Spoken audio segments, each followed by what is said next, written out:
కోట్లు సంపాదించిన వందల మంది పనివాళ్ళు ఉన్నా మనశ్శాంతి ఎందుకు ఉండదు?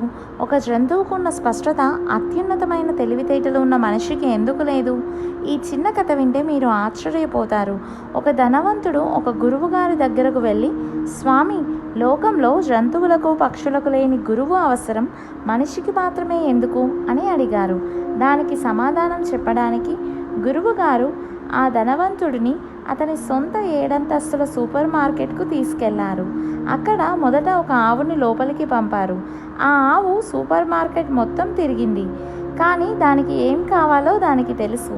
నేరుగా కూరగాయల విభాగానికి వెళ్ళి కడుపు నిండా మేసి ప్రశాంతంగా బయటకు వచ్చేసింది. తర్వాత గురువుగారు ఒక మనిషిని లోపలికి పంపారు. ఆ మనిషి లోపలికి వెళ్ళి వందలాది వస్తువులను చూసి అయోమయంలో పడ్డాడు. ఒక్కో అంతస్తు తిరుగుతూ ఏది తీసుకోవాలో తెలియక గంటలు గడిచినా బయటకు రాలేకపోయాడు. చివరికి తల పట్టుకొని కూర్చున్న అతడిని చూసి గురువుగారు ఇలా అన్నారు, చూసావా, ఆవుకి ఏం కావాలో దానికి తెలుసు, అందుకే అది కన్ఫ్యూజ్ అవ్వలేదు.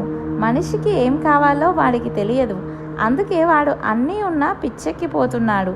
జీవితంలో ఏది ముఖ్యమో ఏది కావాలో నేర్పించే గురువు అందుకే మనిషికి అవసరం.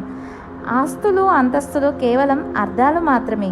మనకు అసలు ఏం కావాలో తెలుసుకోవడమే నిజమైన పరమార్థం.